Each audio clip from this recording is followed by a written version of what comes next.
Meeting will come to order. I'd like to welcome everyone to the August the 3rd, 2026 meeting of the Caswell County Board of Commissioners. If you would join me in a moment of silent prayer followed by the Pledge of Allegiance.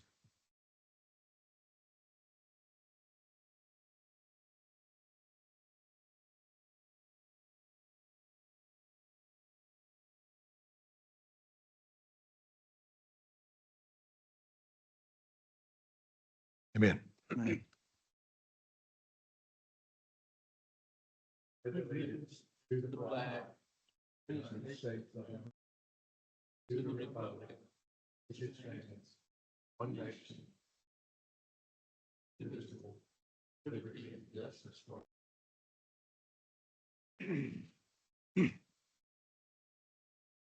all right, public comments. We do have Kyle Warren Love.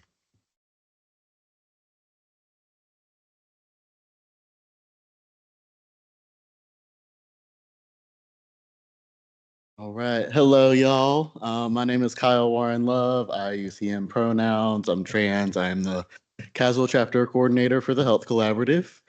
I'm here tonight to announce and invite everyone here to National Night Out tomorrow at Parks and Rec from 4 p.m. to 8 p.m. The Health Collaborative, again, this year has been able to facilitate community councils coming together to plan and host National Night Out. It's a night where we can bring together community members, first responders, including law enforcement, emergency services, fire services, and really anyone who helps us out when we call 911. We're a small rural county, and it's good to know who's answering the call when we are unfortunately in an emergency. And really build those relationships. So we are excited to have some free food, bounce houses, and other activities. There's going to be a step dance group coming to lead us, and just really have some fun and embrace that. No money, all free, everything is free. And one thing I do want to note, the Health Collaborative is a nonprofit 501c3, so we cannot have any campaigning, any partisan political activity at all. And we hope y'all will join us in having some fun and getting to know each other, and have a good night. Thank you. All right, moving on down to recognitions. I'll start with you, Commissioner Claggett. I have none. Commissioner Ingram. No, sir. Commissioner Rose. Nothing, Mr. Chairman. Mr. Smith. Yes, sir, I do have one thing. We should all be thankful for the recent rains we've had to help improve our drought conditions throughout the county and the state. Commissioner Totten. Nothing. Commissioner Holt. I would like to recognize our Melissa Williamson, our interim county manager. Melissa's been in that role for 5 or 6 months now. I'm not sure which. And I think, speaking personally, she has done an outstanding job. Just like to recognize her tonight for that. All right, tonight's consent agenda consists of the meeting agenda, the minutes from our meeting on the 20th of July, and the ABC budget. And I believe we've got one adjustment to tonight's agenda. Mr. Chairman, I'd make a motion that we add the update and pay classification ordinance to the agenda. All right. We have a consensus from the board. We'll make this item 17A, the pay classification update. Everybody good with that? All right. Do I have a motion? We approve the consent agenda? So moved. Motion from Commissioner Rose. Second from Commissioner Claggett. All those in favor, let it be known by saying aye. Aye. All those opposed, motion carries. All right. As you can see, we have several presentations and reports tonight, and I would just ask our presenters to give us a condensed version if you could. Not trying to cramp anybody's style, but we've got several. Let's just put it like that. You will see there item 7, financial report. which was provided by the staff. Any questions concerning its report? All right. You also have a copy of the building permits report provided by staff. Any questions or comments concerning this item? All right, Sheriff's Office report from June of this year. Any questions or concerns regarding this report? All right, Mr. Bowman, economic updates.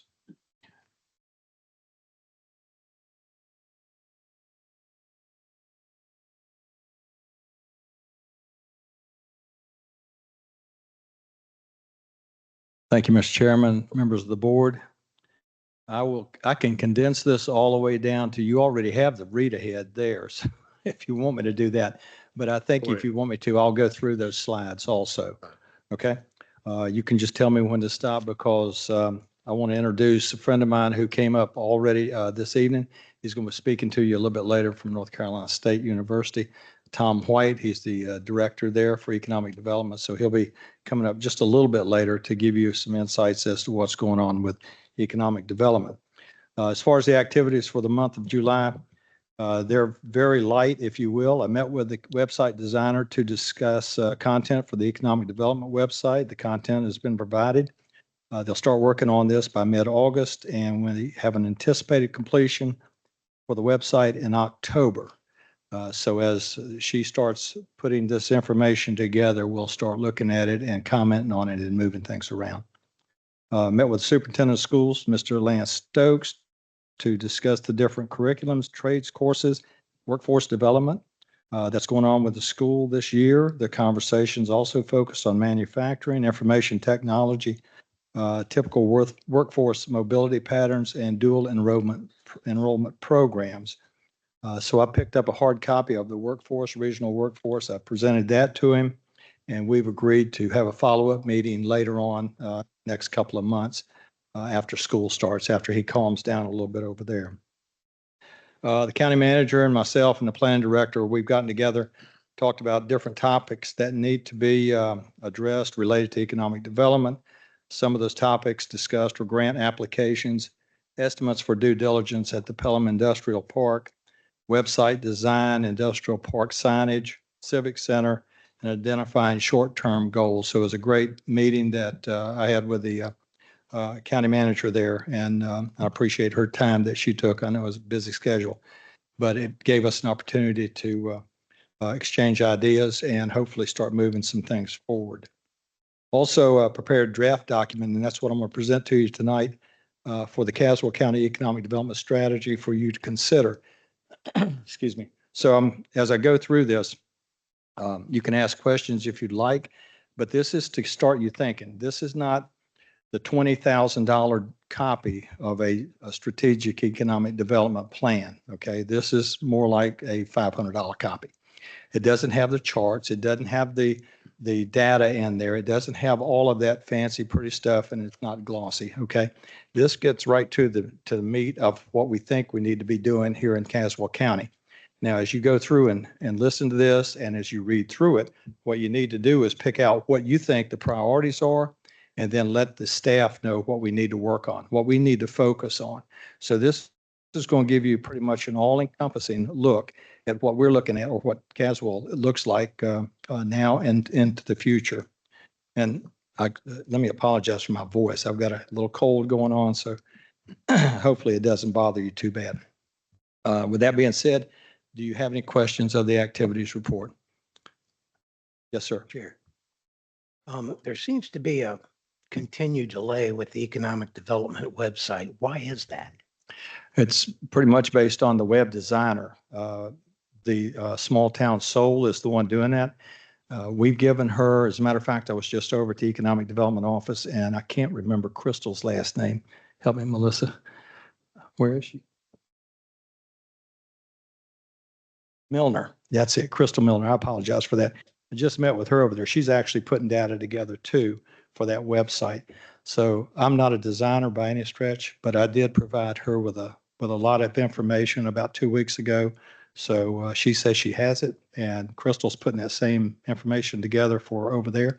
So hopefully we can get this put together and have it won't be a working document, a working website, but something that we can actually start manipulating the information around about mid-month, this month. But like she told us, it'll be October. Hopefully it'll go live in October. Does that answer your question? Yes. Okay. Any other questions? Mr. Chairman. Yeah. Ken, under the Yes, sir. recruiting of medium-sized manufacturers, I see where you've had a list about 7 or 8 different industries. Could we think about adding the data center suppliers and long-term contractors to that list? Not data centers, Absolutely. but just the suppliers to the data centers that's going in Pennsylvania County. That's a great point. Yes, sir.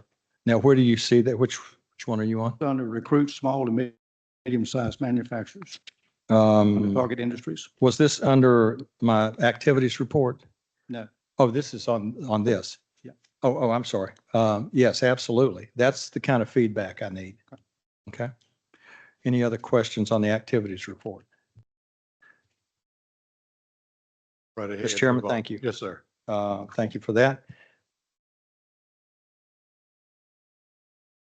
And you got my memorandum highlighting the economic development strategy. Did you have any questions with it? I don't need to go through that, do I? I don't think so. Okay. All right, so we'll kick it off with the economic development strategy for Caswell County, the strategic focus. And I'll follow through mine here.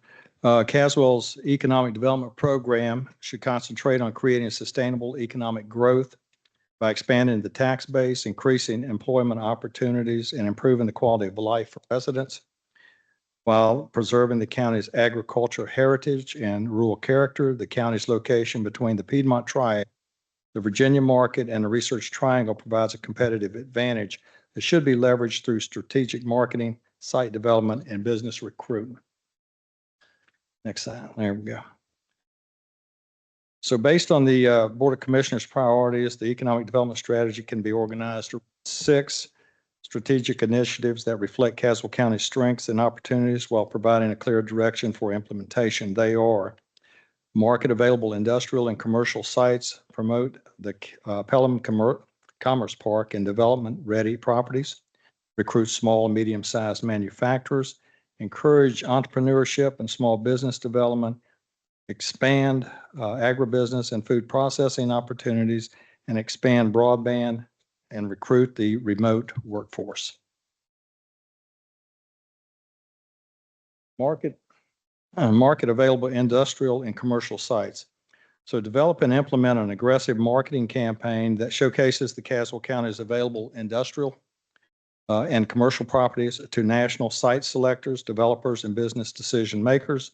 The objectives are to maintain a comprehensive inventory of available industrial and commercial sites and buildings, develop professional property profiles, drone photography, and virtual tours, promote shovel-ready and development-ready sites through regional and national marketing platforms, attend industry trade shows and site selector events, and build relationships with commercial real estate brokers and economic development properties. So partners. So this is right here. This actually is being done already. I'm working with the commercial realtors to market some land here in the county, and also the inventory of the available properties that are available. We're taking inventory on those, and I'm working with the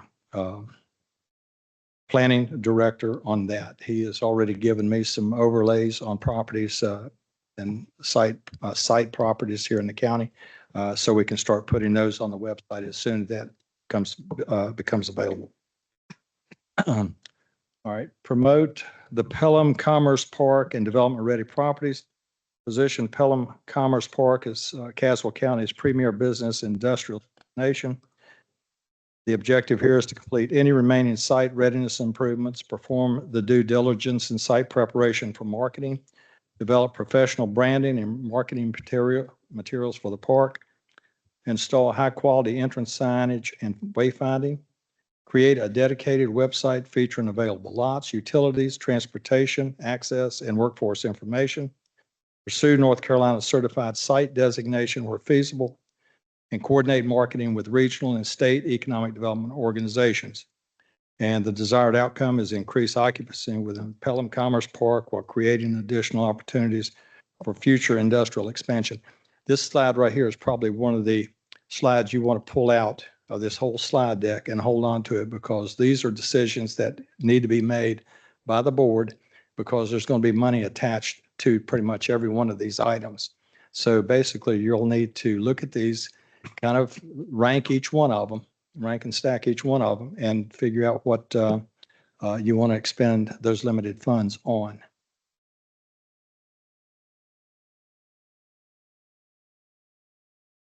The next slide, excuse me, recruit small and medium-sized manufacturers, focus on recruiting efforts on industries that align with Casville County's workforce, available infrastructure, and rural setting.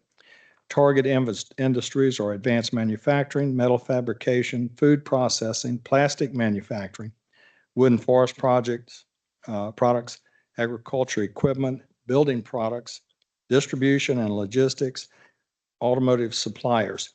And this, Mr. Smith, this is what you're asking, that we should add the suppliers on there. I'm going to put that on here right now. All right, so add suppliers for data centers. And that's easy to fix there, okay? And then continued is, the objective is to develop targeted recruitment campaigns, prepare customized recruitment packages for industries, prospective industries, coordinate incentive programs with state and regional partners, and promote lower operating cost, available workforce in proximity to major markets. The desired outcome is recruit businesses that provide stable employment, competitive wages, and long-term investment while diversifying the county's tax base.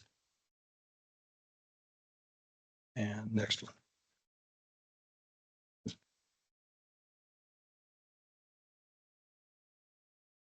Okay. Encourage entrepreneurship and small business development. Support existing businesses while creating an environment where entrepreneurs can successfully start and expand their business. Objectives: establish a small business resource network, offer business education workshops and technical assistance, support downtown revitalization initiatives, encourage business succession planning, promote home-based businesses and remote entrepreneurs, increase access to financing through partnerships with lenders and economic development organizations.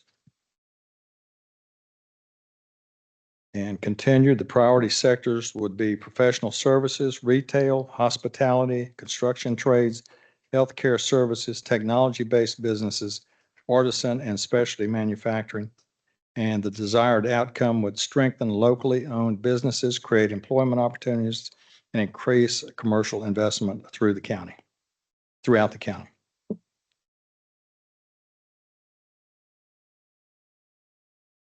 Expand agribusiness and food processing opportunities, build upon Caswell County's agriculture heritage by encouraging value-added agriculture and agribusiness investment.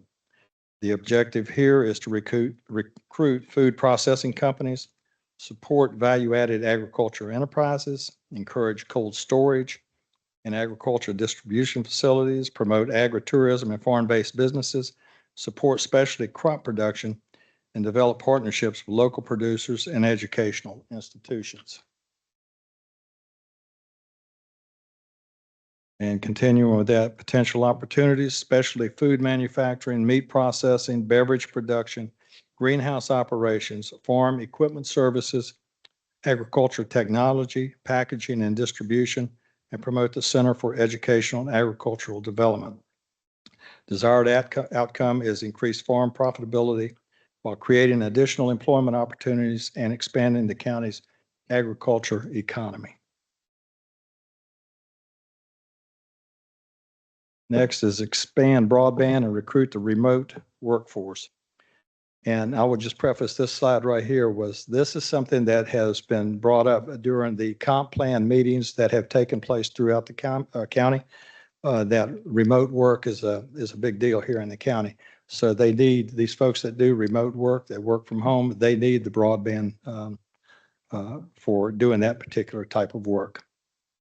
Position Caswell County as an attractive rural community for remote professionals and technology-enabled businesses. Objective: to support countywide broadband expansion, promote remote work opportunities, market Caswell County's quality of life to professionals seeking rural communities, encourage co-working spaces and flexible office environments, promote workforce housing opportunities, coordinate with internet service providers to improve connectivity, and the marketing message is live rural and work anywhere. And I kind of like that. Desired outcome, attract new residents, diversify household incomes, and stimulate demand for local businesses while maintaining the county's rural character. Okay, leveraging Caswell County's strategic location. And as I've said many times, we're in a unique situation here in Caswell because the commuting to most of our big job markets right here are less than 60 minutes travel time. There are good roads getting to and from those locations, and there's a lot of business that's taking place outside of Caswell County. Caswell County occupies a unique geographic position that provides access to major economic centers while preserving the advantage of a rural community. Marketing efforts should emphasize strategic access to the Piedmont Triad, proximity to Danville, Virginia, and Southern Virginia manufacturing assets, convenient connections to Greensboro, Burlington, Durham, and Raleigh, competitive operating cost, available workforce, lower land cost, high quality of life, agriculture heritage and scenic landscapes, business-friendly local government, and opportunities for future industrial and commercial growth. Excuse me. Leveraging Caswell County's strategic location rather than competing directly with the large metropolitan areas, Caswell County should position itself as North Carolina's premier rural business location. A community where business can grow, employees can enjoy an exceptional quality of life, and investment can occur without sacrificing the county's rural identity. And again, those are items that were brought up during the comp plan meetings that were held throughout the county. As a lot of people move here from the metropolitan areas, they like the rural settings. They also like to work from home. So those are the people that are coming in. And so we need to kind of look at that as far as our future planning. So the strategic vision is Caswell County will foster responsible economic growth by attracting new investment, supporting existing businesses, preparing development-ready sites, strengthening agriculture, expanding workforce opportunities, and enhancing infrastructure. Through collaboration with regional state partners, the county will leverage its strategic location, rural character to build a diversified economy that benefits residents, businesses, and future generations. And gentlemen, that's try to get through that without too much problem on that. That's the strategic plan, economic development plan that I put together. And if you have comments, please, I'll be willing to take them now. You can email me, you can call me. I'll meet you one-on-one or one-on-two, wherever you want to go over this, because I think you're going to be coming up, like most of us here, especially in public service, we're looking at budgets every year. You'll probably start planning your budget, even though you just got through one. You're going to be planning that starting later on this fall for next year. And so some of these things here, I would recommend looking at, to put in your budget to make sure that they're done. If not, we'll be back here 12 months again, and we'll still have not gotten anything done. So like I said, there's a couple slides in here that really focus on some of the things we could do at the Pelham Industrial Park, and the county manager and I have talked about this, that I think would be, something that we need to do in order to market that park. And with that being said, I'll take any questions if you have any. Mr. Chair. Yes, sir. Previously, you mentioned the Pelham Industrial Park I'm website sorry. and the Pelham Industrial Park signage. In your memo to this board, you're using the term Pelham Commerce Park. How will that area of the county be referenced on the delayed site, as I don't believe a name change has been administered? Are you familiar with the economic development strategy from July 18th, July 2018, possibly Also, the International Economic Development Council's presentation to this board February 5th, 2024, in which I might add was very comprehensive. And they used the term Pelham Business Park. I would suggest that my fellow board members review those minutes. I understand that CoSquare, that you consider CoSquare an economic development endeavor.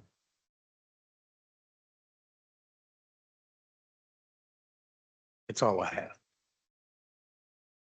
Mr. Chairman, Yes. I think that formulating a strategic plan is critical to Caswell County's economic growth. I've stated before, out of 100 counties in the state of North Carolina, Caswell County has the lowest tax base coming from industry and commercial buildings. So that's got to be one of our top priorities. Any other comments or questions, Mr. Bowman? All right. Thank you, Mr. Bowman. Thank you, sir. All right. Our next presentation is Piedmont Legacy Trails. Delancey, y'all correct me if I'm wrong, Delancey, Yoakley, Palmer, McIntyre, and Jesse Day. I hope I was close. Close.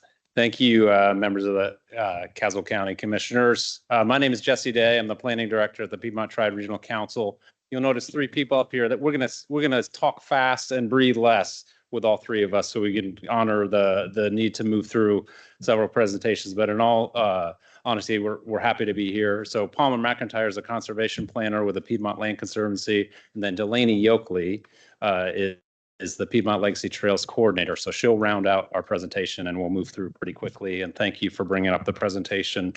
Piedmont Legacy Trails is a partnership between the Regional Council and the Piedmont Land Conservancy, Regional Council representing public side of things and local government, and then Piedmont Land Conservancy as landowners. And we set up this initiative several years ago to promote the region as a trails destination. You can see on the screen is our regional coverage here in terms of the areas that we cover. And so tonight we're revisiting a resolution of support that this board passed over 8 or 9 years ago, kind of revisiting that. So you're more aware of what we're doing to promote economic development and outdoor recreation as a part of that strategy. So hopefully that can be incorporated into that strategy going forward, because you've got such a rich resource of outdoor recreation to tap into in the communities across Caswell County.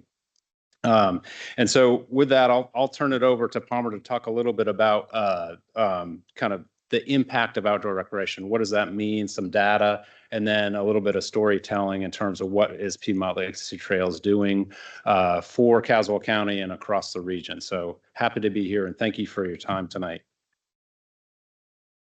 Thank you. I'm Palmer McIntyre, Piedmont Land Conservancy. And one of the reasons we established the Piedmont Legacy Trails program about 10 or so years ago, and can go to the next slide, please, was to promote our region as a trails destination. So people will recognize the Triad region as a place where you can recreate outdoors. There's lots of options. You do not have to go to the mountains. You do not have to go to the coast. There's lots of things to do right here in this region.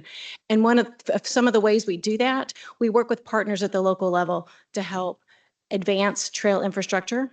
We host regular summits, we host trainings and that kind of thing, but we also promote trails to the general public. We did that a lot of different ways. We have very active social media. We also have developed trail guides. In fact, last summer, we published a trail guide for Caswell County. So we're pushing that information out to the general public to attract people and bring people into the county, but also to let people know inside your county that there's a lot of opportunities for recreation. Next slide, please. And trails help communities. Why are trails important? They are an important part of infrastructure. And we were just talking about economic development strategy. Well, trails can also be a part of an economic development strategy, but because trails contribute to the local economy. Trails attract people, and trails create quality of life in a community that makes people want to establish businesses here. Trails support local businesses. In fact, we have Tony Waldron here today with the Flying Disc Clubhouse, and he's a local business owner that's very trail oriented. And also, so trails are a player in that economic development equation. So an investment in trail infrastructure is an investment in economic development. Next slide, please. So what does that mean in terms of numbers? Well, the outdoor recreation industry is a big industry and it's a growing industry. So nationally, 1.3 trillion. In North Carolina in 2024, 17.8 billion. That's a lot of dollars, and it has gone up year after year after year. So here in Caswell County, you're looking at a $20 million in visitor spending last year, and that's a number again that keeps going up a little bit. And we don't know exactly how much of that pie is attributed to people coming to Caswell County to use your trail opportunities or outdoor recreation opportunities, but we can guess maybe somewhere around 10%, 10 to 20%. Next slide, please. So what are the assets you have here? There's so much in Caswell County, and you're uniquely located as the gentleman before us, we're talking about your strategic location within the triad. But here in this county, there's a lot going on in lots of different corners. So in Milton, there's the Heritage Greenway, there's Caswell County Park and Recreation Track, the Orchard Lake Trail, the Caswell Community Arboretum, the Maud Gatewood Trail, Sunline Trail, the Farmer Lake Trail. There's 10 miles of paddle trails, 18,000 acres of game lands in the county, and then 270 acres of lakes. So there's a lot here to work from and a lot that's already been done. So as Palmer already said, you guys have amazing outdoor recreation assets. And I'm going to talk a little bit about the Heritage Trails Master Plan. So the county has actually had plans to create a county-wide connected trail system for more than a decade. So this isn't a new idea. Back in that original plan, trails were defined as a tourism asset, and 10 major trail systems were identified as assets that the county would like to develop. Since then, a lot of awesome progress has been made. Segments completed in Milton and Yanceyville, new river access along the Dan, and we are just trying to keep that momentum going. Next slide, please. A few of the recent trail projects that community members mentioned to us were the recent grant from the TDA for trail maintenance and marketing brochures for the Milton Greenway, and local volunteer projects repairing the footbridges along the Orchard Lake and Sunline trails. And then the TDA most recently purchased signs that are going to be going out through the countywide trail system. Next slide. So that's all to say that we are seeing a really big reward. The community is benefiting from these smaller investments.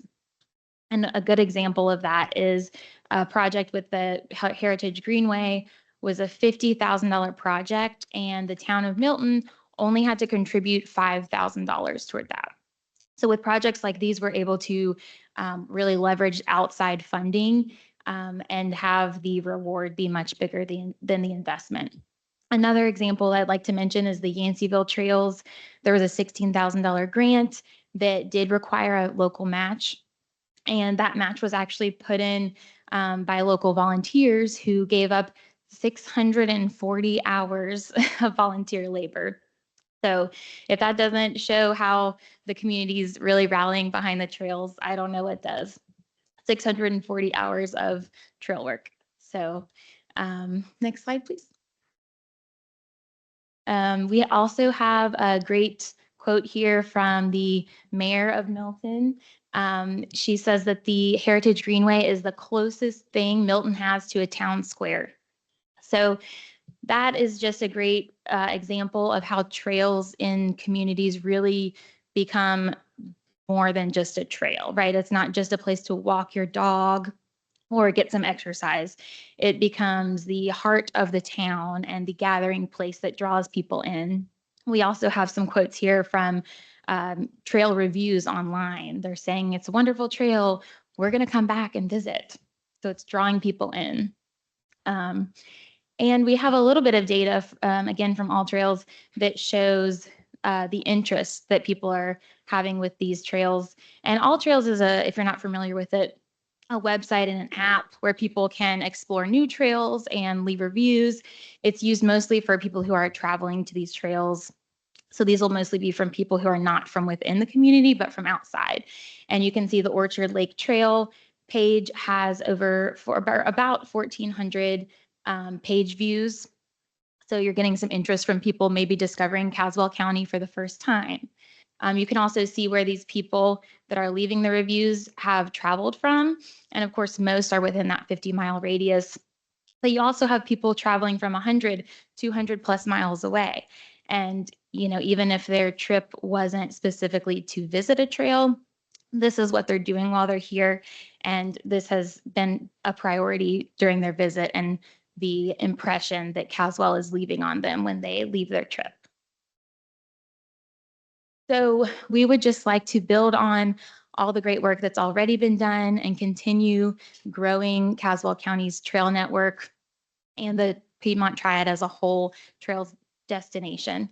So we do have a resolution of support with you guys from back in 2019. And we have a new one today that's just been updated to show a lot of the new progress that's been made. And we just ask that you would continue our partnership in supporting some of these priority trail projects and maximizing that outside funding to really enhance the trail system within Caswell County. So thank you for your time. And if you have any questions, we'd be happy to discuss. Any questions? Mr. Chair, Yes. I noted that you pointed out that in Caswell County, 20% of every dollar spent from visitors goes into outdoor recreation. That's pretty much eye-opening. Now, we have $4 million in Caswell compared to 18 billion in the state of North Carolina. So we've got a lot of room for growth there. So good job. Any other questions, comments? All right, folks. Thank you very much. Appreciate it. All right, item 13, the Tourism Development Authority, Ms. Upchurch.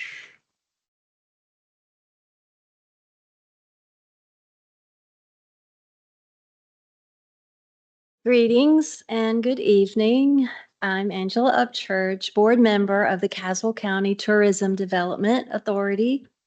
I was asked to represent the board by presenting our fiscal year 2026 annual report to you. If you do not have a copy, let me know. We'll get a copy to you.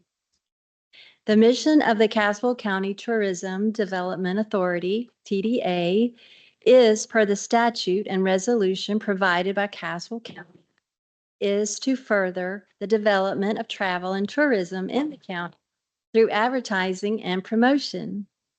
As you can read in the summary, the mission charge to specifically grow tourism has also been reached by providing grants to local small businesses and organizations for attracting additional tourists. And thank you, Caswell County Board of Commissioners, for your support of continuing to develop travel and tourism in our county through the TDA. And as a reminder, the occupancy tax revenue alone provides the revenue for the TDA. We have seen some growth in our last year. Tourism dollars for Caswell County increased slightly from 19.83 million in fiscal year 25, that was the available number, to 20.06 million in the available numbers for fiscal year 2026. Grant awards increased from $31,005 in fiscal year 25 to $42,277 in fiscal year 26. The number of people employed in tourism only increased by 1 from 92 to 93. The most progress the TDA has seen in the last year has been with the implementation of the Caswell Farm Tour. Last fall, there were approximately 2,500 visits totaled among the farm sites the day of the tour. That number represents some of the same people visiting more than one site. However, those visits were made, and the tour was a success. And I would like to read an excerpt of an email sent to me from Dan Hayes, Executive Director of the Community Foundation of the Dan River Region. He wrote, "Hi, Angela. Ordinarily, I would be expecting to say things like, it was a great for a first year, and now that you have some experience, I bet it will take off. But this event," and he was speaking of the farm tour last fall, "this event was definitely a success right from the start. I can see where it will become more regional and people will come from Greensboro or Raleigh to participate. That may be the case already. They didn't go to the Simpson Farm Museum, but the other 3 sites had enough well-trained staff, and it was a perfect weekend with a variety of activities for all ages. It was a perfect weekend with beautiful weather, and the leaves were still changing. I told my wife that I didn't expect I would be saying, I'm going leaf peeping in Caswell. Congratulations on a successful event. Thanks, Dan." This year's event will be November 14th, and Baldwin Beef, Rainey Alpaca Farm, Century Farm Orchards, Simmons Farm Museum, and Past Gen Farms will participate. The other significant endeavor of the TDA this past year is to develop and create itineraries where someone interested could click on a Caswell County, Yanceyville, or Milton itinerary online, and a potential visitor will find an ordered list and schedule of sites to visit with options for food according to their interests. The Department of Commerce has recognized itineraries as a successful way to increase tourism and engage new visitors. We expect these itineraries to be implemented in the coming months, if not weeks. Thank you so much for your time and for allowing me to present this annual report. Any questions, comments from Ms. Upchurch? Thank you, ma'am. You. All right, item 14, my group presentation, Rachel Bradley. Good evening. Hopefully you can see me virtually. My name is She's here Rachel. virtually. Yes. Can you hear me okay? Ms. Bradley, can you hear me? I can hear you.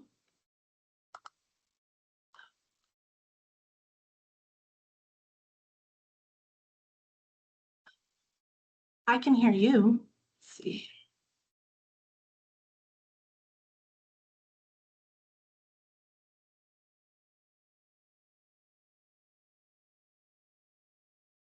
We cannot hear you. Oh no. Can you hear me now? Hello?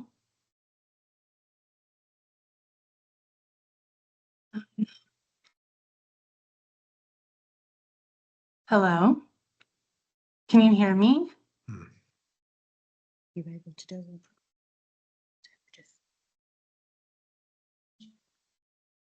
You don't want to do. You'll do it. Okay. Is it okay if Crystal Yes, just comes up and yes. presents it?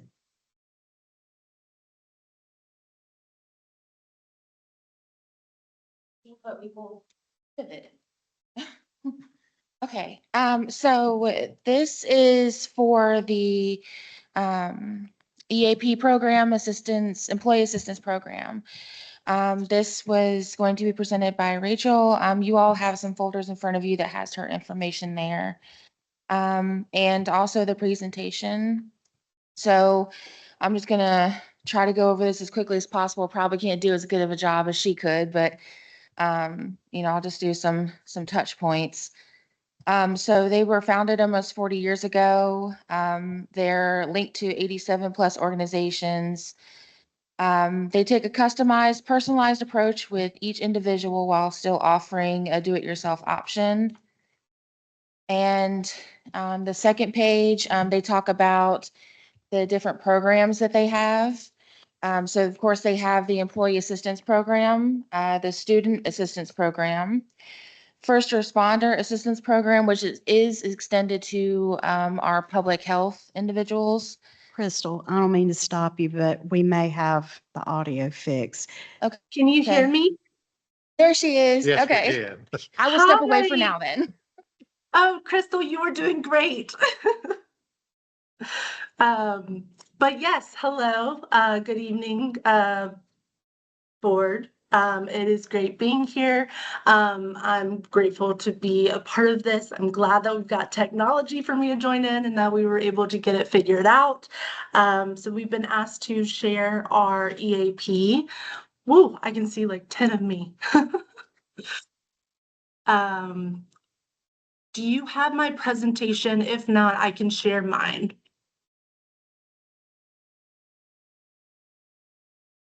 Oh, wonderful. Okay, so we're gonna flip through because as you can see, it is a 30+ slide deck and we are not going to do that to you guys. So I've condensed it very strategically. So I appreciate whoever's on the back end flipping through. But if you would flip to slide 3, and hopefully commissioners, you have the packet of information and you're following along as well. So we are a people partner. My group has been around for 40+ years. We're a dedicated EAP provider. So nothing more than that. That is our wheelhouse and that is our core. We've got organizations of 85+ that have been partnered with us for 15+ years. So we're very proud of our services and being able to continue to do so for those organizations. We've got a wonderful, robust provider network that I'm going to talk about a little bit further, and just be people focused and being able to care for those individuals. So we've got a number of consulting services that can be on the side, but then more specifically the ROI and the resolution rate of 80% of people being able to get their needs met within the EAP model. There's also formal referrals as a management tool that y'all can take advantage of, as well as a 95 client retention rate for the organizations that we work with in 2026. If you would hop over to slide 9. So sharing our government experience and what that means. So we work with well over 200+ government entities in the Carolinas, and we also work with the state of North Carolina. So being able to support them and partner with them with over 14 years. Quite a few others that we focus and support: Mecklenburg County, as well as Wake County, Guilford County, and being able to support the ABC Board of Mecklenburg County. They're actually one of our first government partnerships and have been with us since. So being 40 years in business and then also being trusted for 30 years is really a stamp of approval that we appreciate. Supporting the cities, multiple different cities, High Point, Charlotte, Winston-Salem. If you would look to the right, so it's not uncommon for a partnership in the municipality and public sector to have both an EAP and a FRAP. So that is our employee assistance program, as well as our first responder assistance program that I'll touch more on. So these partnerships can definitely have 2 of those that we can support you on. So if you would go down to the next slide. So our impact and what that is it's really just something great that you know that you're getting kind of that return from that standpoint, and how my group is partnered or kind of compared against and measured against is it's not our own internal numbers. This is a benchmark that is done by the Employee Assistance Program Association, and they do a workplace outcome suite looking at a number of different indicators and what that means with the employees and being able to support themselves and reach out to these services in order to continue supporting themselves.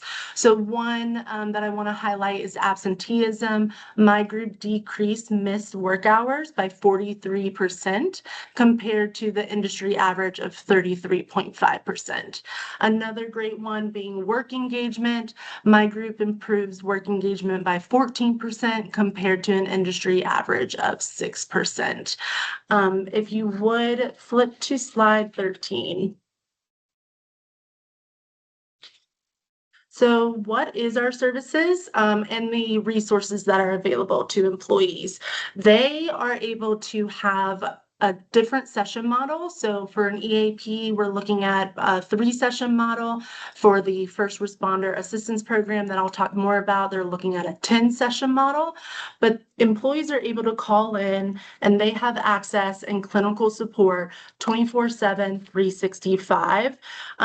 These services cover not only the employee, but also the household family members. And how we define that is your anyone who is related and resides in the household of the employee. So that could be a spouse, that could be a child, that could be perhaps a brother or a sister, maybe even some elder care, so perhaps a parent-in-law.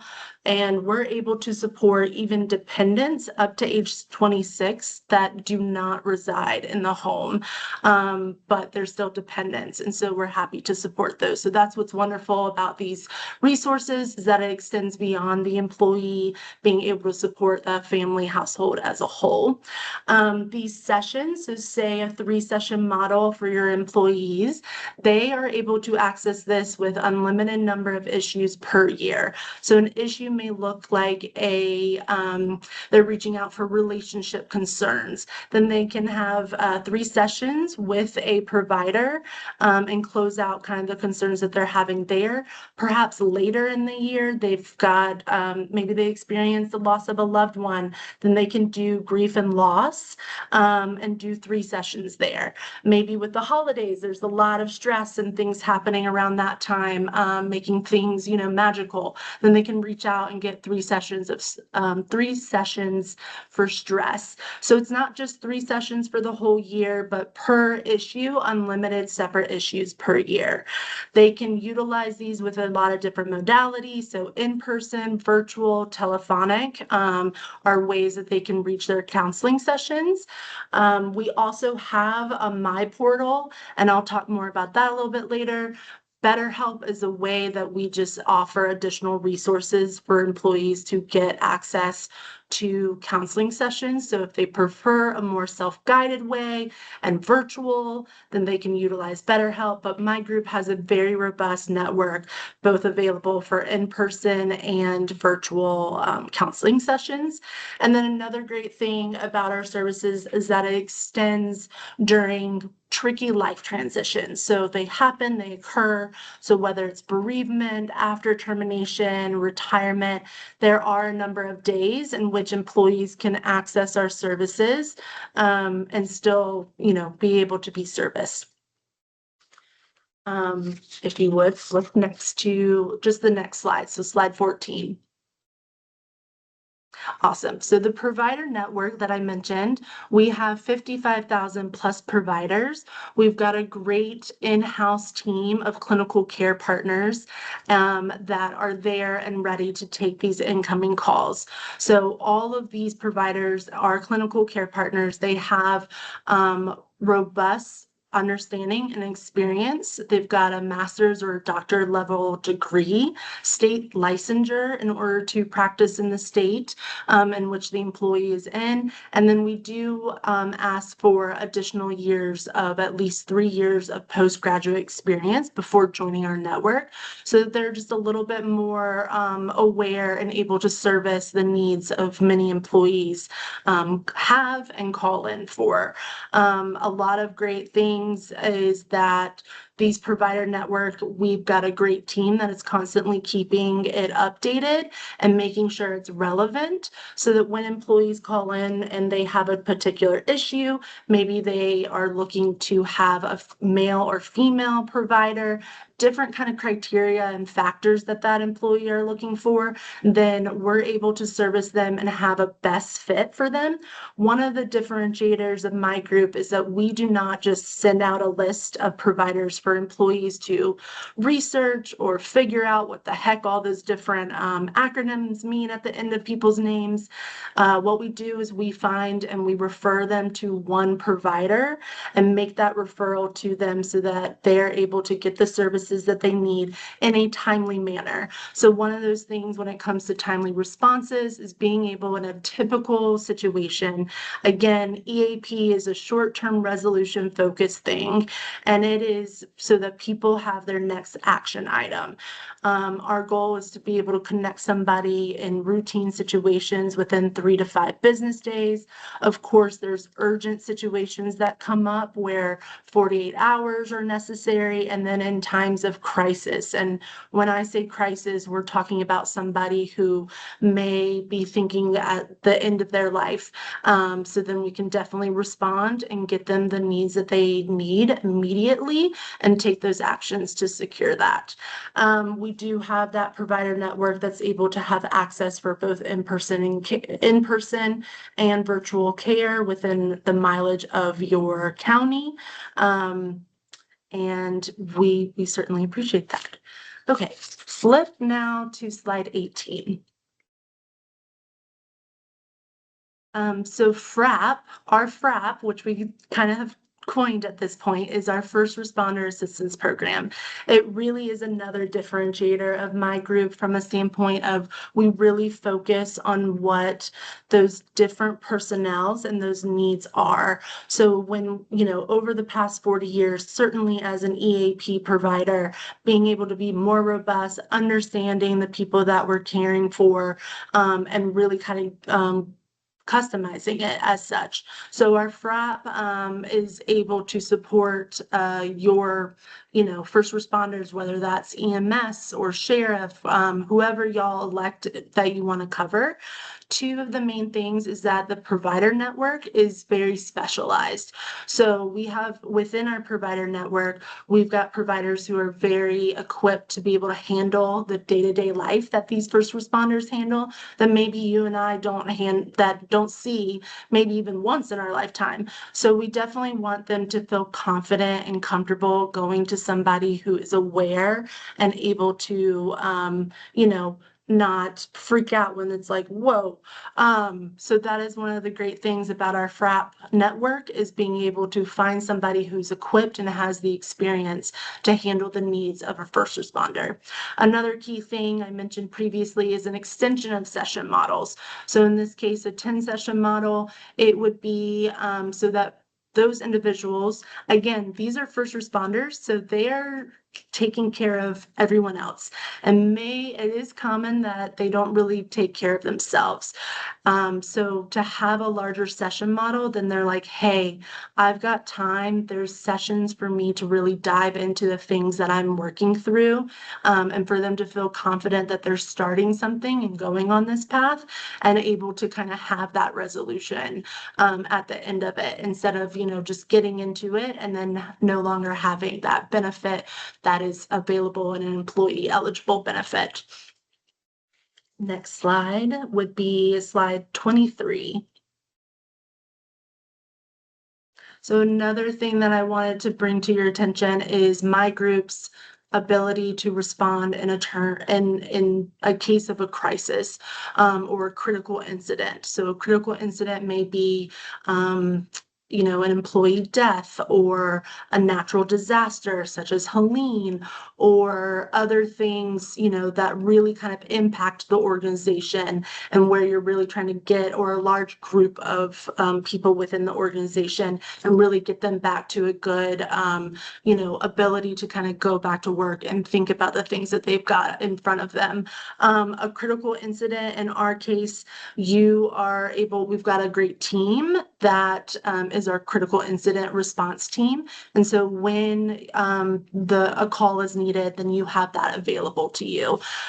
We'll dispatch somebody. It can be in person or virtual. The goal is for it to be a response where it can be both group and one-on-one time so that people really feel heard and listened to. Another great thing is that we are connected. So through all of this, y'all are part of the NCHIP. There is 2 separate critical incident responses that you would have available to you over the course of a calendar year. So that would be 6 hours. A critical incident would be typical 3 hours from our experience. This really allows the time that the employees need. But, you know, if something goes beyond or something else happens, heaven forbid, we do have critical incidents responses that you can do ad hoc after you use what's included in your package. And then just to kind of wrap it up, so on my end, I had kind of a good wrap up slide, but if you want to go to the very end where we have questions, if you want to go to that slide, I'm just going to kind of wrap up and share a few other key highlights. So one being our high touch services, we really do support not just the employees and them being able to get counseling, but also to support the HR team and the managers. So from that standpoint, you know, if it's a manager consultation, being able to say, hey, I'm dealing with a tricky situation with an employee and I don't know how to handle it, someone can call in and say, hey, help me through this, some advice. So great from a standpoint of management consultations. The critical incident response is a wonderful management consultation. In addition to that, we've got formal referrals. So formal referrals are wonderful because from our standpoint, about 80% of employees who go through a formal referral retain their employment. So that's a great tool that the HR team and the managers are able to utilize. And on top of that, the employees have a whole other platform of services. So we've got My Portal. My Portal is an online-based login where employees can go and have self-directed, either looking for a resource locator, or maybe it's ICBT, cognitive behavioral therapy. There's also great legal and financial centers on this portal where they can get different articles, perhaps things related, you know, again, to legal or financial. There's also a free will generator on the My Portal. There is a savings center. Who doesn't love discounts on the My Portal? There's a whole slew of calculators. And when I say calculators, say you're buying a car for the first time or dealing with buying a home and there's all those additional fees with realtors. It helps you kind of navigate that. I look at it as kind of like a life Google where you're like, hey, where do I even start? So that is on the My Portal, and that's really wonderful. But since I mentioned the legal and financial centers on the My Portal do it yourself, there's also the legal and financial services. So this is access to an actual attorney or a financial agent. So employees, if they're looking for services such as that, they can call in and get a 30-minute consultation with a legal attorney. Say it's in regards to divorce or childcare, or child custody, excuse me. Then they can, you know, just kind of get some ideas and understand that if they're looking for additional services with the attorney, then there may be discounts, but it's really wonderful from the standpoint of there's unlimited ability to call for that 30-minute consultation with different situations. So not utilizing the same situation, but if there's something else that happens later on in the year. So those are wonderful services that employees have access to. There's also a whole promotion of services that the HR team receives. So in your folder on the left side, there's a brochure, there's a wallet card, there's a poster. Those are utilized as promotional services that can be taken advantage of and can be distributed maybe during open enrollment or when you have a new hire. In addition to all of that, you have a proactive account manager. So someone will be dedicated to your team should you come onto the My Group services That person will be there from implementation all the way to day-to-day needs, whatever it is, as well as utilization reports. So really appreciate that. If there's any questions, I'm happy to answer them. Any questions for Ms. Bradley? Thank you, Ms. Bradley. Thank you. Have a good evening. All right. The Centra presentation, Crystal, you're going to handle that one.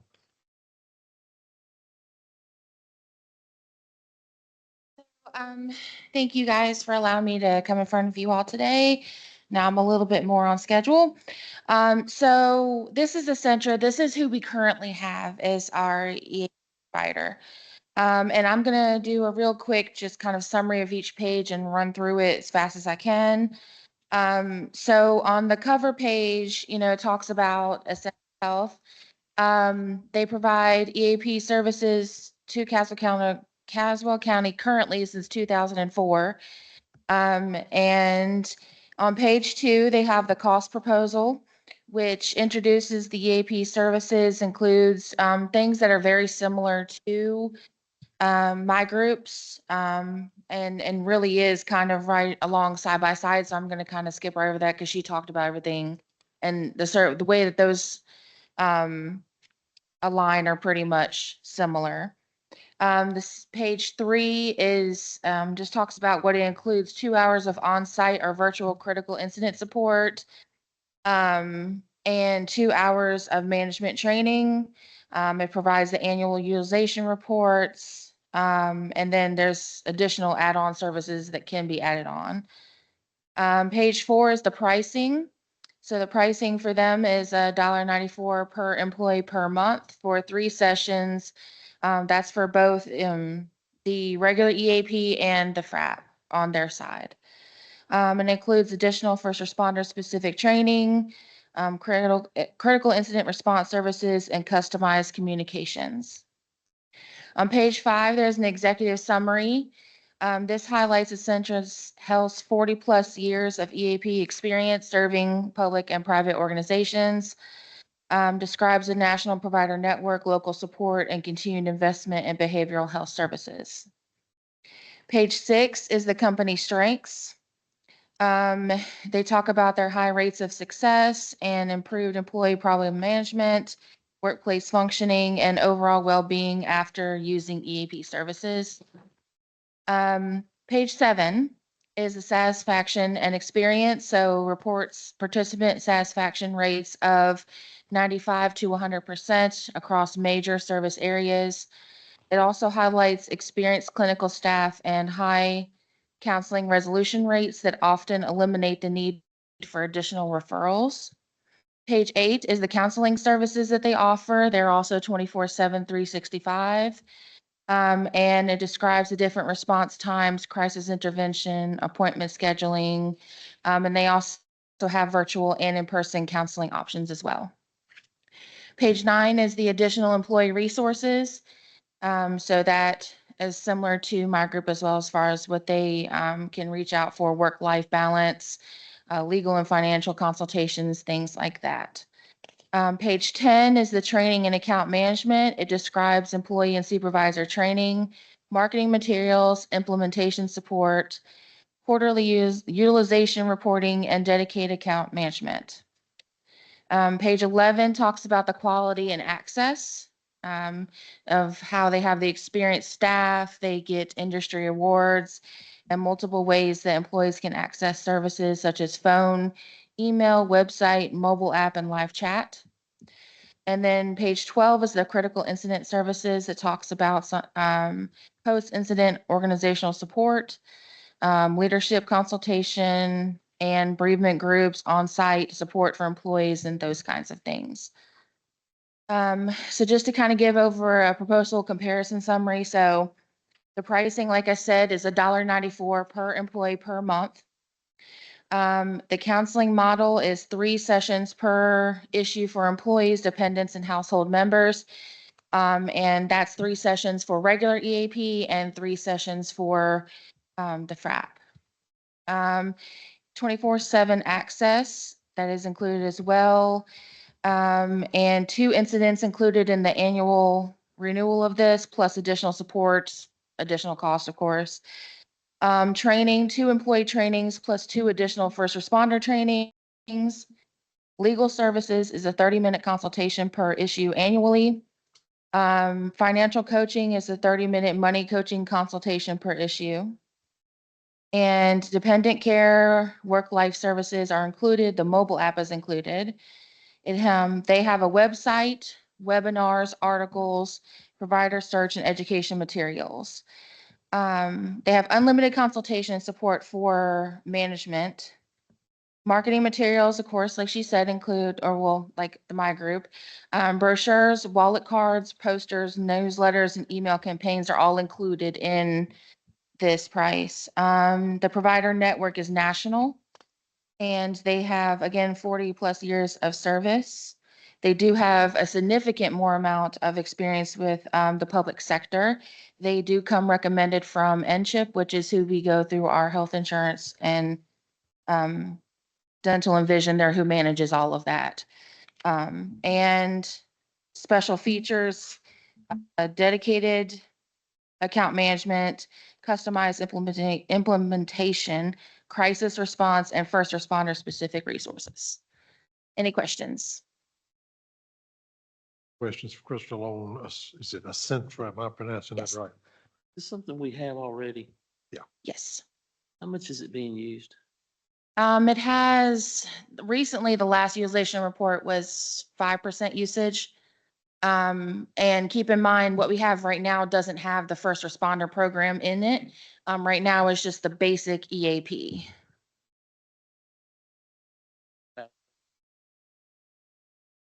That's correct. Yeah, then that's just what's been over the last couple of months. Before then, I think the highest has been is 25%. I think Right. it's a resource that we need to make sure our employees are definitely aware. I know we've had new employees come on and to see if it, how much this, with them, making them more aware of the services that are offered through the program. So from the legal aspect, looking at you, something that we need. Commissioner Holt, I'm not sure if it's a requirement. I know that it has been utilized in the past, but I'm not sure that it's a legally requirement. Yeah, it's not legally required, but I know that a lot of counties do offer this as an additional benefit. And like Melissa said, I do think that most of the reason that the utilization is low is because there's low knowledge.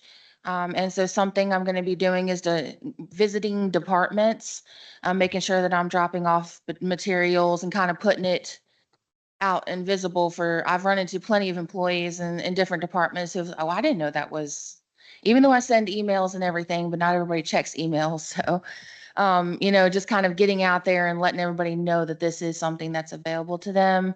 And then especially with the public service part of it, with EMS, sheriff's office, people like that, that really run into some horrific things sometimes. I think this is something that's important for them to have if needed. Any other questions? Thank you, Christopher. All right, economic development presentation, Mr. Tom White. Thank you, Mr. Chairman, members of the board. I'm Tom White. I'm the director of the Economic Development Partnership at NC State University, which turns 140 years young next year. We're a land-grant institution with 40,000 students amongst our 12 colleges. And in economic developments, I'd like to thank my friend Ken Bowman too. A lot of demand for our 12,000 students in the College of Engineering, where we have 7,500 undergraduates, 4,500 graduate students. And we work in tandem. We get a lot of questions about these #1 rankings that we've had at CNBC. We've been first or second over the span of the last 4 or 5 years. Site Selection Magazine, Area Development, Business Facilities. And the reason that I think we garner those rankings, they're well earned. EDPNC, the Department of Commerce, our legislature, our governor, we all work as a team. But the core of that team is our talent. And most of the site selection consultants with whom we interact talk about the fact that We have, if you add the 16 UNC system members, you're talking about 250,000 very bright individuals who come here and want to stay here to pursue occupational opportunity. Add in our North Carolina independent colleges and universities, you have another 90 to 100,000 students. And last but certainly not least, our community college system, which we have 600,000 or 700,000, not to mention all of the career and technical education students that we have in our local public school system. So that's the talent that's being sought. And I just want to reference a couple of points to amplify what Ken alluded to. We've just finished the 7th iteration of something called Rural Works. This year, we had 171 engineering students work in 92 different companies in 43 Tier 1 and Tier 2 counties. Last year, the National University Economic Development Association awarded us the #1 program for talent in the United States. We want to do more of that. The reason it works, we subsidize that. Our deans put $10 an hour into the program for a 40-hour work week during the summer over a span of 12 weeks. We're just finishing up. And when we coordinate with our Career Development Center, where I work at NC State, the most passionate people are those Career Development Center, and it's because they care about our kids, making sure that they get internships, co-ops, externships, and they get an experience while they're, because we want them to be able to go to work with that academic credential that they and their parents are paying for. So we're proud of that program. Just last week, UNC Chapel Hill completed its 53rd iteration of the short course on economic development. And I have to doff my hat to our sister institution. It's the best economic development program in the United States. I've had the good fortune and pleasure of presenting some case study examples of how we do recruit mega site projects. And Jonathan Morgan and his team do a great job. I will say that North Carolina State University, we just started a strategic workforce leadership initiative to try to, in an aspirational mode, look at trying to do the same for workforce development. That's important too. We've had our fourth cohort last June, and we'll start our 5th cohort, and it's a 40-hour program that kind of emulates and complements what they're doing at Carolina. We want to see that spread across the state. But I'll close with this, just a couple of really very abbreviated condensed case study examples. Commissioner Smith, you're right about data science. The data centers, we're getting logistics and supply chain demand like crazy. And just this past January, we had a project from EDPNC that was called, code name was Project Parrot. As Ken knows, we always code names. And it turned out to be TSCA Energy from Brazil. They make voltage regulators and transformers for large-scale utilities. We were able on March 24th to announce that they were going to invest $25 million, create 165 jobs at an average annual wage of $65,000 in Eden in Rockingham County. Nice. That didn't happen by happenstance. They looked at 4 or 5 southeastern states, and we won the project because in tandem with all the great work that Lee Cochran does in Rockingham County, EDPNC, Kristen Bunn was an NC State alum. That was her first major announcement. We have engineering research centers at NC State, our Future Renewable Electrical Energy Demand Management Freedom Center. We also have something called CAMEL. It's a Center for Additive Manufacturing and Logistics. So it's important. And we have the bright students that they need. So we're probably going to have a lot of NC State students wherever they live going to Rockingham County as they start to upfit that facility. The other really mini case study I want to mention is Jet Zero. October of 2024, we were asked by EDPNC to go over to Colfax and pitch this company that was codenamed Project Atlas. Turns out it was 14,500 jobs, multi-billion-dollar capital investment. Ken and I were there for the groundbreaking. We won 8 million square foot facility. And what happens at these pitch presentations is we take our subject matter experts in tandem with our sister land grant, NCA&T, with our host Guilford Tech, and they always involve their public education system, and tell these site selection consultants what we can do, what we're pledging to do, what we study. And I've started with or without permission, asking for forgiveness if I don't ask for permission, is bringing students to participate in the pitch presentations. That works very well because we have so many great students and they tell these clients what they're learning. And because they're actually seeing in the flesh what they're going to be hiring. So we're really lucky to have that kind of resource in this great state.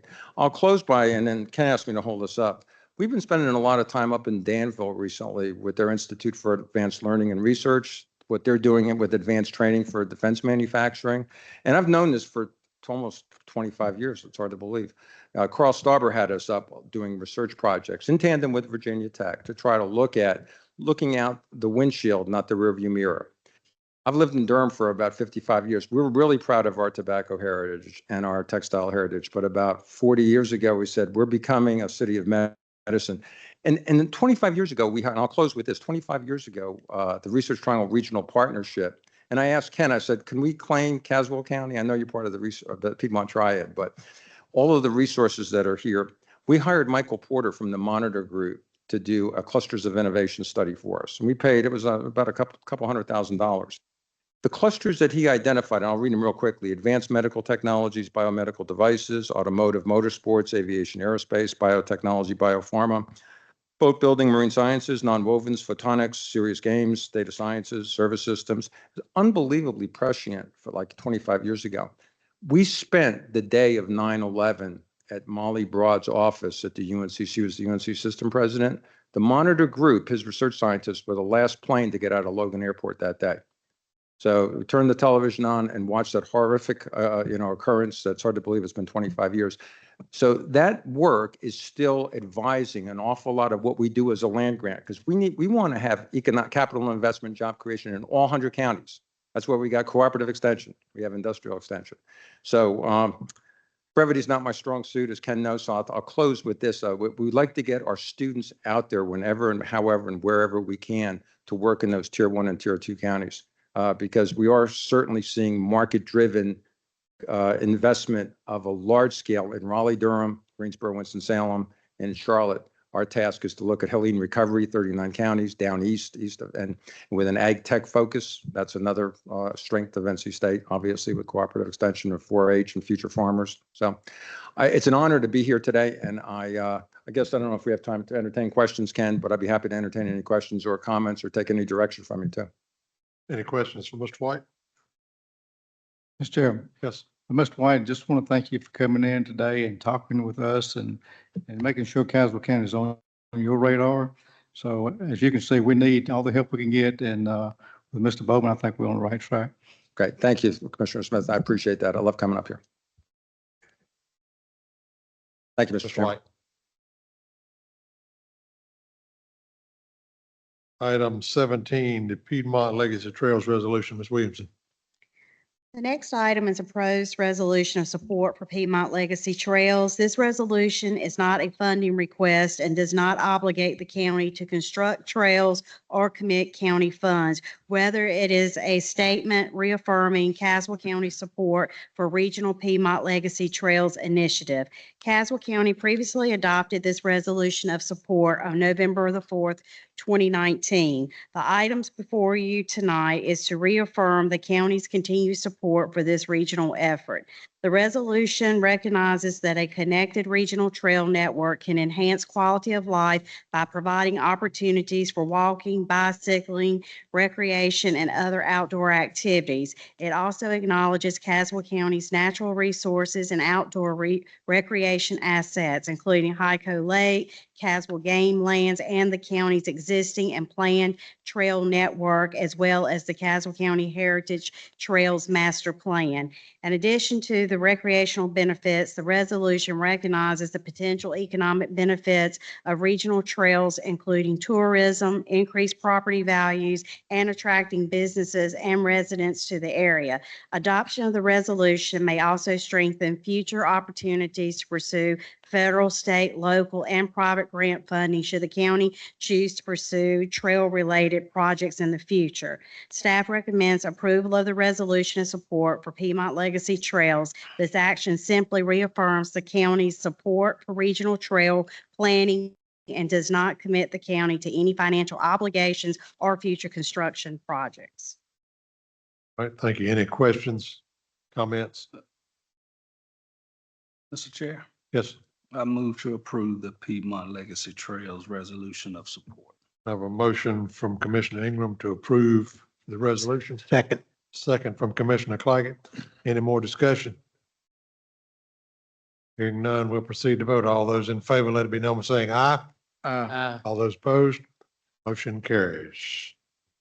All right, item 17A, which was added to tonight's agenda, the update of the pay and classification ordinance. Ms. Williamson. Yes, the state has returned Castle County's salary pay plan with the requested corrections to ensure several position grades align with the state salary schedule. The proposed action includes updating the affected position grades, creating one additional salary grade needed to align to the advanced practice provider section, and approving all administrative changes made to the county's pay and classification ordinance plan. These corrections are administrative in nature and they have no financial impact on the county's budget. Approval will allow staff to resubmit the corrected salary plan to the state approval for their approval. Basically, this is just taking all of our pay classification ordinance and pay plan and bringing it up to date and making the corrections that are needed overall in the pay classification ordinance. And it also allows us to align with the state salary plan. All right, thank you. Any questions concerning this matter? Mr. Chairman, Yes, I move to approve the revisions to the Castle County Pay and Classification Ordinance, including the proposed grade reclassifications, grade creation, and related administrative corrections, and authorize staff to submit the revised salary plan to the state for approval. all right, I have a motion from Commissioner Smith that we approve the plan. Do I have a second? Second. Second from Commissioner Rose. Any discussion? All right, all those in favor, let it be known by saying aye. Aye. All those opposed, motion carries. Item 18, co-square the canvas within the gospel sip and paint experience. Ms. Williamson. Of course, the next item is to request the use of Co-Square for a community event titled The Canvas Within, a Gospel Sip and Paint Experience. The event is scheduled for August the 28th from 6 p.m. to 8 p.m. and is described as a community outreach event focused on promoting mental health, self-care, and faith. Approximately 20 to 30 attendants are expected, and tickets will be sold for $15 per person only to cover the cost of supplies. The primary issue for the board's consideration is that the request was submitted outside of the timeframe established in the county's Co-Square event policy. The policy states that all events requests are required to be submitted 1 to 2 months in advance for review and approval. And this request was submitted on July 17th for an event scheduled on August the 28th, which falls outside of the preferred policy windows. Staff does not have concerns with the nature of the event itself. However, there is a policy consideration that request was submitted outside of the policy required 1 to 2 months review period. From an operational standpoint, staff does not have concerns with the event itself. It's just if the board will approve the event since it is outside of our current Co-Square policy. All right, thank you. So my understanding, you're correct, there's no problem with the event. It's just the scheduling Yes. was not done according to policy. And we are looking at updating these policies as well, and it will help address some of these issues to say if it's permitted, if staff and it's available and we're able to accommodate that, we would be able to do it in a smaller window of time. Gotcha. 2 months seems a little excessive. That's booking way out for that particular piece of property, it looks like to me. Yes. Any questions or comments? Mr. Chair. Since this board continues to be a part of this Co-Square evolution, I would like to see the stipulations provided by the grants used to create this establishment. Maybe that could reflect what the policy should read or shouldn't read. And based on Bail Bond 21 discussion from our last meeting, how does signage on a co-working space door not encourage foot traffic to this business? That's all I have. All right. I would like to see the stipulations provided by the grants. All right. Any other comments, questions? What's the pleasure of the board concerning this matter? Motion to approve the revisions to the Coast Square policy. All right, have a motion. Commissioner Smith, now you approving, making a motion to approve this. Yes, sir. All right, make sure I got you right. A motion from Commissioner Smith, have a second. This event. Yeah. Second. Second from Commissioner Ingram. Any discussion? Hearing none. All those in favor, let it be known by saying aye. Aye. Opposed? Motion carries. Okay, item 19, the Family Services Grant, Ms. Williams.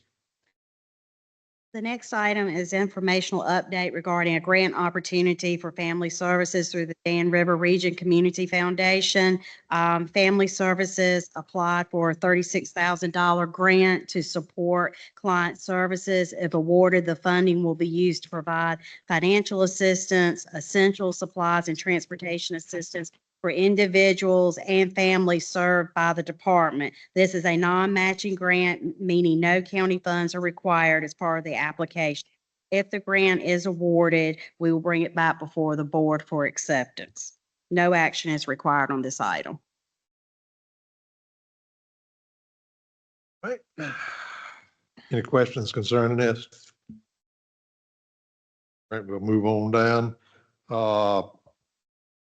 The decision on either my group or Centra. Crystal? Yeah, commissioners. So this is just kind of come up with a decision as to if we're going to stay with Essentra or if we're going to move with my group. If you all choose to move forward with the EAP services.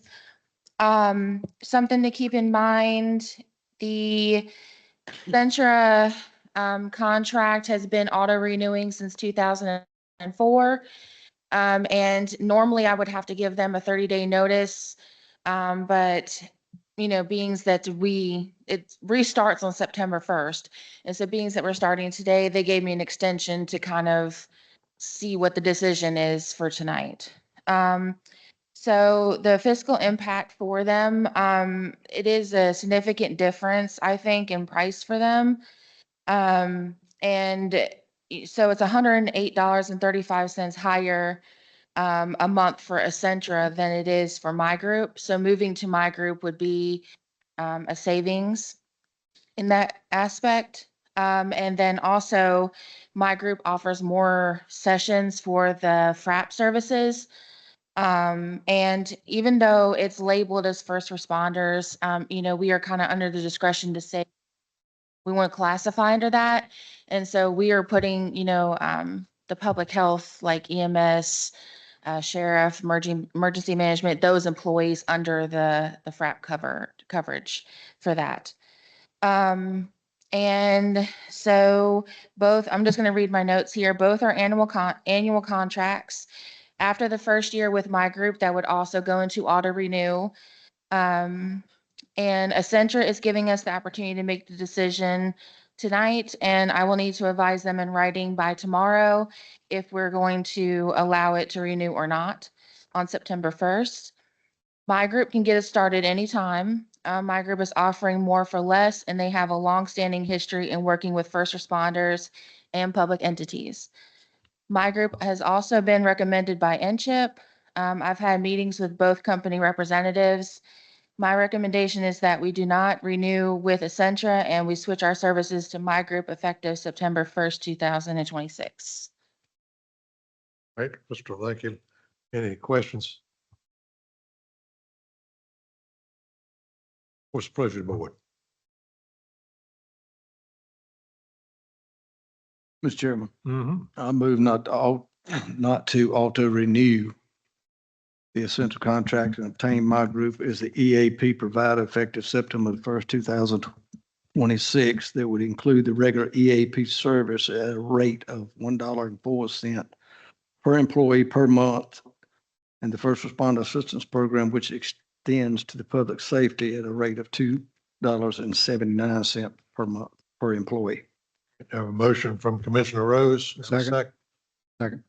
Second from Commissioner Smith. Any discussion? One thing that I would like to see, Crystal, I know that if it's approved, it'll go into auto renew after the first year. Mhm. But I would still like for it to come back in front of the board Okay. and see what kind of use, would you say 5%? What we got now? Mm-hmm. So, you know, if that use is not Increase. increasing, I don't know that this is a program that the county will need to keep funding, Okay. just to be honest. But if you could just bring it back every year before the renewal deadline. Yes, I will do. Mr. Chairman, Yes, one other question I have, and I may should have asked this before the motion. Madam Manager, this was already budgeted in this year's budget. Correct. So there actually be a savings Mhm. difference from this Yes. if the board approves it. Yes. Okay, thank you. all right, any more discussion? All right, we'll proceed to vote. All those in favor of not renewing with Centra and going with my group as the EAP provider effective September the 1st of this year, let me know by raising your right hand. All those opposed, motion carries. Thank you, Kristen. Thank you, commissioners. All right, item 21, the audit contract for 2026, Mr. Attorney and Madam Manager. Thank you, Mr. Chairman. Do you want me to give an overview? Okay. The next item is the 26 audit contract with Thompson, Price, Scott, and Adams and Company, the county's independent auditing firm. And this is the same firm that has performed the county's audit for the past several years.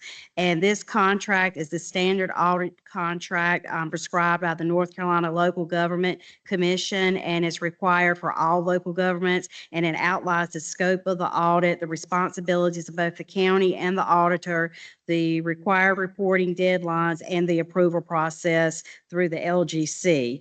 The audit will cover the county's financial statements for the fiscal year ending June 30th, 2026, as well as any required federal and state compliance testing. The audit report is scheduled to be submitted to the LGC by December the 31st, 2026, which is within the state's required 6-month deadline. The proposed fee for the county audit is $77,500 with an additional $9,000 for financial statement preparation and for the county cost of $86,500. And the contract also includes a $3,000 audit fee for the Castle County Tourism Development Authority, which is accounted for separately. I'll turn it over to you, Mr. Johnston. Thank you, Madam County Manager. Mr. Chairman, members of the board, just to follow up on County Manager's comments. The contract is identical to the previous audit contract with Thompson, Price, Scott, Adams and Company. And the contract, of course, meets all legal forms and regulations pursuant to state law. And I just want to add that it looks like the audit is expected to begin on September 1st. And as Ms. Williamson said, the reports are due back no later than December 31st of this year. All right, any questions for either the attorney or the manager? This is in the budget. Yes. Mr. Chairman, Yes, I know that looks like we had an increase of $1,500 over last year. So that's a reasonable increase, I would say. I would say it is. I know, I know the TDA went up, I think about 500, and then I think the financial statement part went up some as well. That brings up another thing. Are we incurring any additional costs with our auditor for the audits that have been called up over the last couple of years? Could you repeat that? So have we incurred anything outside of our contract with the auditors for additional work they've had to do that they did not plan on doing for us? No, not that I'm aware of, because I know each one states that, has a maximum amount, and if it's over that, we would have to bring it back before the board for approval. So Okay. we've been staying within. I'm thinking it was maybe 2022 or 2023 that we incurred some extra costs to outside firms. I mean, I think we paid CPAs quite a bit of money to get our books in shape. Yeah, but we haven't since then because we haven't had to use any outside sources. Any other questions, comments? What's the pleasure of the board? Mr. Chairman, Yes, sir. I move to approve the FY 2026 audit contract with Thompson, Price, Scott, and Adams for the audit of the Caswell County and Caswell County Tourism Development Authority, and authorize the chairman to execute the contract subject to approval by the North Carolina Local Government Commission.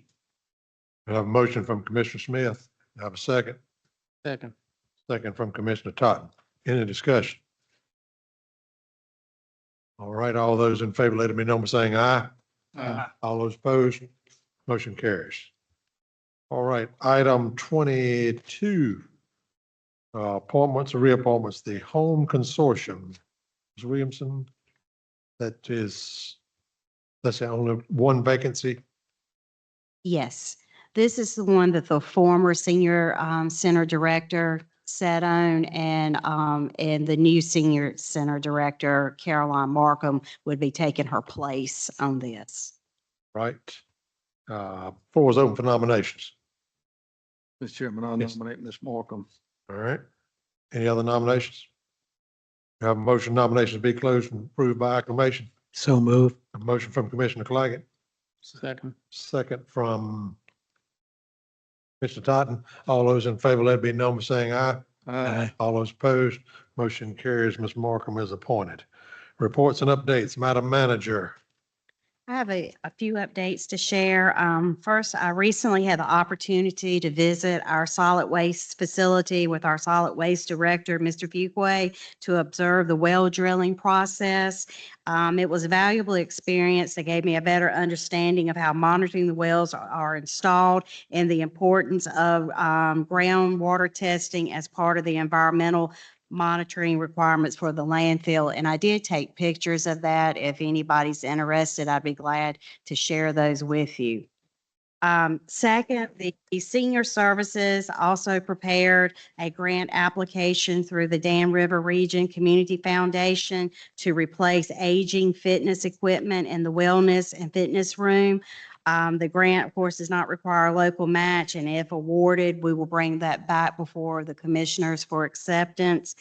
And the Parks and Recreation also pursued a grant opportunity through the Dan River Region Community Foundation to purchase height adjustable basketball goals and collapsible rims. So if that is awarded, we'll also bring that back before the Board of Commissioners. And I submitted today for the CATS department their rope application for FY 27 in the amount of $132,216. So that has been submitted and those funds are secured. FY 25 audit update. We're getting close. The audit should go into the drafting phase this week. Financials need to be written and then reviewed, but they were not willing to give an exact date of when it will be completed, but we are getting much closer to having FY 25 completed. Just going to give you a few budget updates through the state. House Bill 268 is a technical correction bill, making adjustments to the state budget, is tweaking some things while making more drastic changes elsewhere. Items of interest for counties include section 1.7. It modifies the local government commission, the LGC appointment process, removing the Secretary of State from the LGC and requiring the single appointments by the governor and treasurer, both to be confirmed by the General Assembly. And section 4.1 stipulates that any future supplemental nutrition assistance program, the SNAP program investments, will not be funded by the state's general fund, meaning that future SNAP improvements will need to be paid for by other unspecified revenue sources. And section 7.3 adds 10 million in non-recurring funds for rural health care stabilization programs, which provides financial and technical assistance to struggling rural medical facilities. These are all the updates I have for this evening. Right. Mr. Attorney. Thank you, Mr. Chairman. We continue to receive an influx of public records requests, which myself and county staff are working diligently to meet, along with a multitude of contracts for county government. And Mr. Chairman, members of the board, I'll have more updates for you in the closed session. All right. Commissioner comments and updates. I'll start with you, Mr. Holt. Mr. Todd. Mr. Smith. Yes. Melissa, there are several major utility projects going on in Castle County at this time, including gas lines and fiber, inlet fiber. My question is, does Castle County get any revenues from those utility works? The only thing that I could kind of tell you about with that is that I know with the pipeline that's coming through, that, you know, that power plant will it feeds the power plants at HYCO. And I know you have a number of construction workers here in the county who maybe hopefully are spending money here. But as far as like really bringing a revenue source into the county, it's just pretty much that gas line is the primary feed to our RTP into Raleigh. Okay. So my question is, we do not realize anything as far as the gas flowing through our county, from one county to another. No, sir. Okay. Commissioner Rose. Yes, Mr. Chairman. Madam Manager, one question I had on those updates you gave us, and I don't know if it was on subsection 1.7 or 4.1, but it was the cuts to the SNAP program that are actually going to dwindle down to the county. Is DSS able to give how much of an impact that's going to be as of now?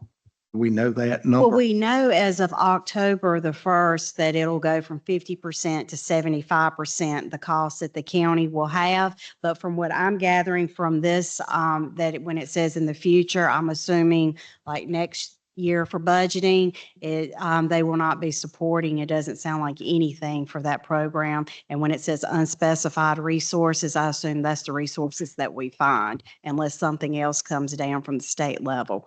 But I do know October, it will go down to the county, you know, cost of 75%, which we roughly estimated, I think it was an additional $78,000 that we had to budget for that. Right. Thank you. Number 4, Mr. Chair. Commissioner Ingram. Nothing, sir. Mr. Claggett. No, sir. We got one or two things. Orange County is proposing to construct a ABC store just across the county line in my part of the world. Now, what your views are on alcohol consumption, that's personal, and I don't care. But this will be a revenue hit for Caswell. So I suggest that we oppose this. It's going before, it may have already gone before the planning board. I'm not sure. But if it hadn't, it's going very shortly.